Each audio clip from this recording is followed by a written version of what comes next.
Perkenalkan, nama saya Tricia Sari Butar-Butar dengan NDM A1 F02-1032, Prodi Pendidikan Kimia kelas B. Di sini saya akan melakukan praktikum yang berjudul teorema teori Kelly. Adapun tujuan praktikum ini adalah, yang pertama, mengajukan pertanyaan berkaitan dengan hipotesis atau dugaan hasil percobaan teorema teori Kelly pada tangki bocor. Yang kedua, menentukan alat dan bahan yang digunakan pada percobaan teorema teori Kelly pada tangki bocor. Yang ketiga, mengetahui fungsi dan cara menggunakan alat pada percobaan teorema teori Kelly pada tangki bocor. Yang keempat, menentukan langkah-langkah percobaan teorema teori Kelly pada tangki bocor. Yang kelima, menyusun atau melengkapi tabel hasil percobaan teorema teori Kelly pada tangki bocor. Yang keenam, menafsirkan sasaran yang terdapat pada percobaan teorema teori Kelly. Yang ketujuh, menghubungkan hasil-hasil percobaan teorema teori Kelly pada tangki bocor. Yang kedelapan, membuat kesimpulan dari percobaan teorema teori Kelly pada tangki bocor. Adapun alat yang kita gunakan pada praktikum kali ini adalah yang pertama, botol ukuran 1500 ml. Yang kedua, kita menggunakan penggaris. Yang ketiga, kita menggunakan spidol. Yang keempat, kita menggunakan paku. Yang kelima, kita menggunakan mancis. Yang keenam, kita menggunakan lakban. Yang ketujuh, kita menggunakan gunting. Dan yang terakhir, kita membutuhkan air. Langkah pada praktikum kali ini, yang pertama kita mau meletakkan penggaris di atas botol. Kita mengukur ketinggiannya dari ujung ini ke atas 10 cm. 10 cm. 10 cm. Lalu kita tandain. Nah, ini sudah kita tandai. Lalu yang kedua, kita mengukur ketinggian 20 cm.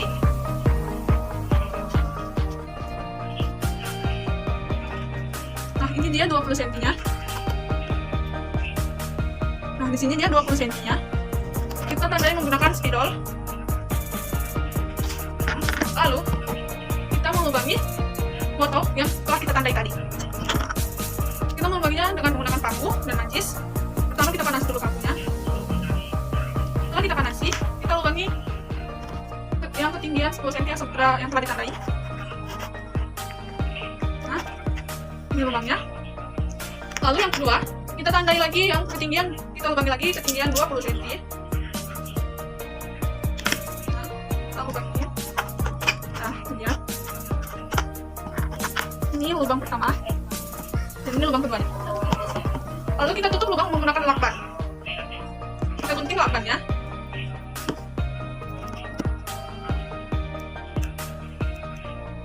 Sedikit saja, hanya untuk menutupi lubang tadi. Dan lubang yang kedua yang ketinggian 20 cm juga ditutup. Ya. Lalu berikutnya, kita letakkan kembali roll di atas botol dengan ketinggian 25 cm. 25 cm. Ini 25 cm. Kita tandain. Ini dia. Ini 25 cm. Kita isi air ke dalam botol pada tanda 25 cm tadi.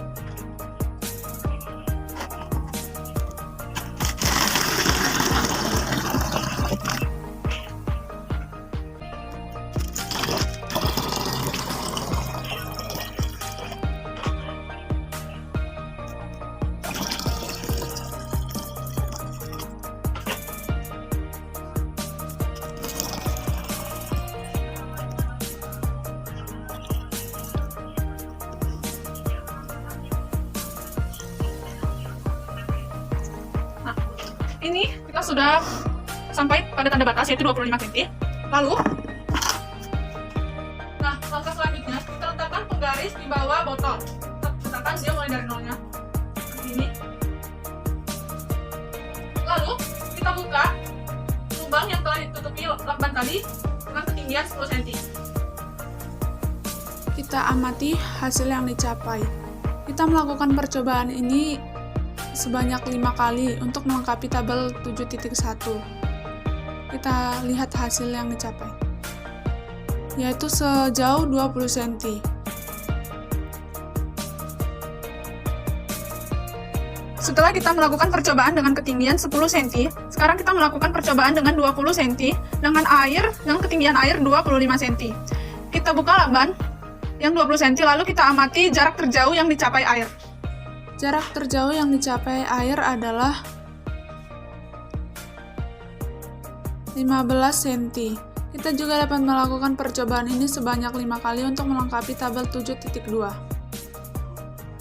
Setelah kita melakukan percobaan, maka kita akan mendapat hasil data seperti tabel di bawah ini. Pada tabel pengamatan 7.1, percepatan gravitasi yang digunakan adalah 10 meter per sekon kuadrat.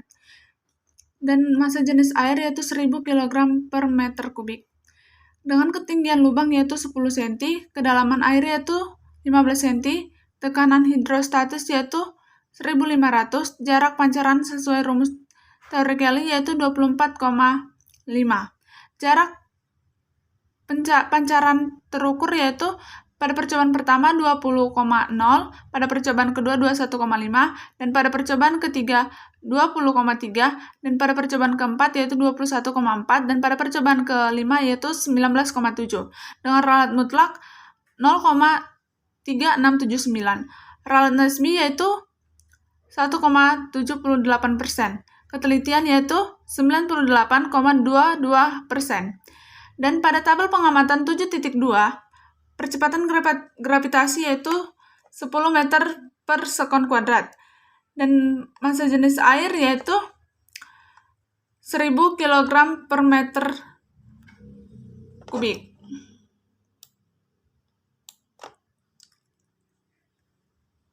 Dengan ketinggian lubang yaitu 20, kedalaman air yaitu 5 cm, tekanan hidrostatisnya yaitu 500, jarak pencapaian yang sesuai rumus teori Kelly yaitu 20, jarak pancaran yang terukur yaitu pada percobaan pertama 15,0, pada percobaan kedua yaitu 15,7, dan pada percobaan ketiga yaitu 14,8, dan pada percobaan keempat yaitu 15,5, dan pada percobaan kelima yaitu 14,3.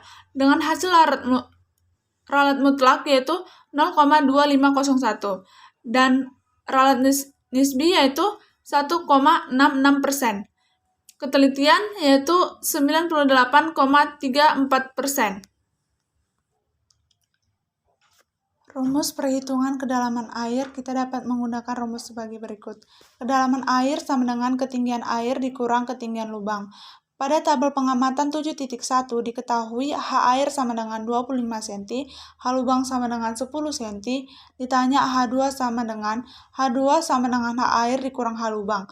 25 dikurang 10 sama dengan 15 cm.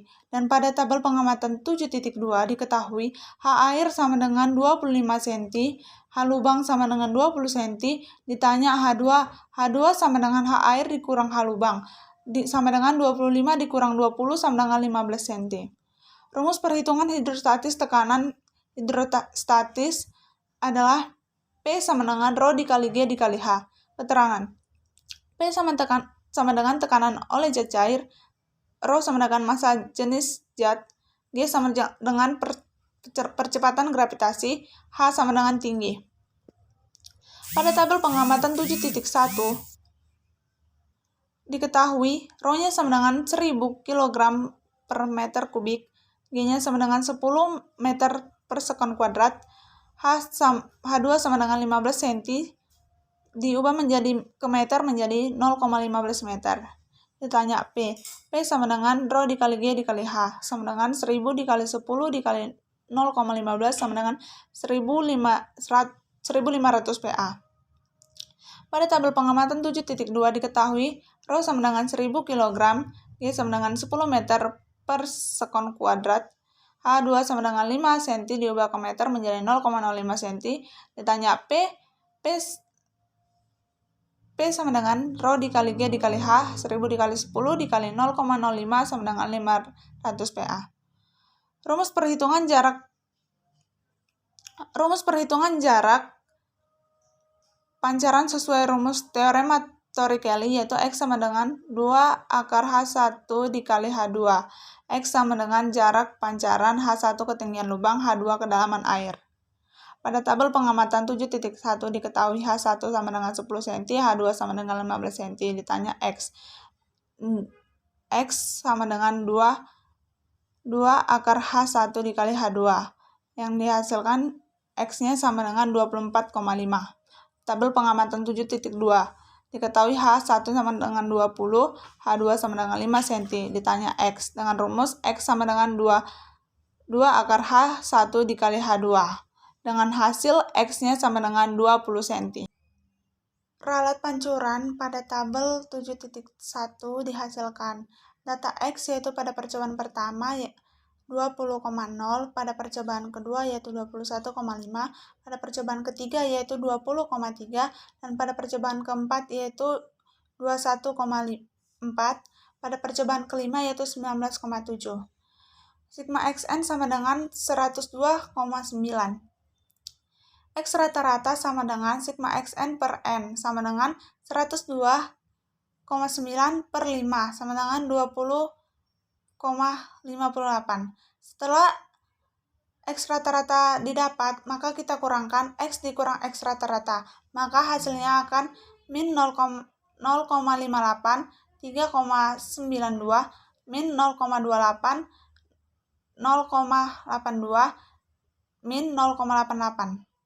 Maka sigma X dikurang X rata-rata sama dengan 0. Untuk mencari X dikurang X rata-rata, maka kita kuadratkan, yaitu min 0,58 dikuadratkan, akan mendapatkan hasil 0,3364. Dan 3,92 dikuadratkan dan mendapat hasil 0,8464. Dan begitu untuk seterusnya. Maka didapatkan sigma X dikurang X rata-rata pangkat 2 sama dengan 2,708.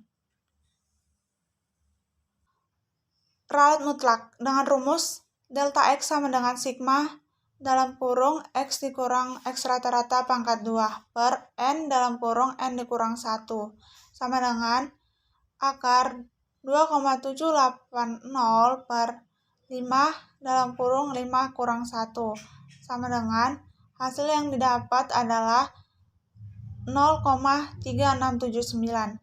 Dan ralat nisbi yaitu delta L sama dengan delta X per X rata-rata dikali 100% sama dengan 0,3679 per 20,58 dikali 100%.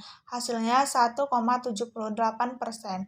Ketelitian dengan rumus K sama dengan 100% dikurang delta L sama dengan 100% dikurang 1,78% sama dengan 98,22%. Data hasil pengukuran yang didapat yaitu X tambah atau kurang delta X. Data hasil pengukuran dapat menggunakan rumus X ditambah delta X, X dikurang delta X. Dengan hasil X-nya itu 20,0 dan ditambah delta X-nya 0,3679 dengan hasil 20,3679. Begitu juga dengan seterusnya. Nah, data ralat pada hasil tabel 7.2 yaitu sebagai berikut. Data X-nya pada percobaan pertama 15,0, pada percobaan kedua 15,7, pada percobaan ketiga 14,8, dan pada percobaan keempat 15,5, pada percobaan kelima yaitu 14,3. Dengan X rata-rata X sigma XN per N sama dengan 75,3 per 5 sama dengan 15,06. Setelah itu kita kurangkan X dikurang X rata-rata. X rata-ratanya itu 15,0 dikurang dengan 15,06 akan mendapatkan hasil min 0,06. Dan untuk mendapatkan X dikurang X rata-rata pangkat 2 yaitu kita pangkatkan min 0,06 hasilnya 0,0036. Begitu pula dengan selanjutnya.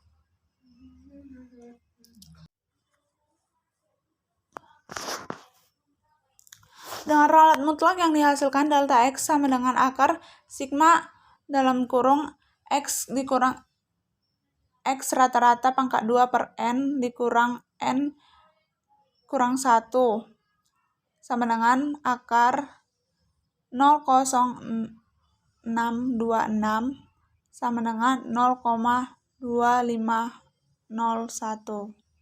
Ralat nisbi yang dihasilkan yaitu 1,66%. Ketelitiannya yaitu 98,34%. Data hasil pengukuran bisa kita lihat pada gambar ini dengan menggunakan rumus X tambah delta X dan X dikurang delta X. Misalnya 15,0 adalah X-nya dan delta X-nya adalah 0,2501. Dengan hasil 15,2501. Yang mempengaruhi tekanan hidrostatis yang pertama itu adalah massa jenis zat cair. Jika massa jenis suatu zat cair makin besar massa jenisnya, maka akan semakin besar pula tekanan hidrostatisnya. Yang kedua ada kedalaman zat cair atau dilambangkan dengan H. Kedalaman zat cair juga mempengaruhi hidrostatis pada zat cair. Semakin jauh suatu titik dalam zat cair dari permukaannya, maka semakin besar pula tekanan hidrostatisnya. Yang ketiga itu ada percepatan gravitasi atau disimbolkan dengan G. Percepatan gravitasi juga mempengaruhi tekanan hidrostatis pada zat cair. Percepatan gravitasi yang dikombinasi dengan massa jenis zat cair maka akan menghasilkan besaran zat cair. Dapat kita lihat pada grafik di sebelah.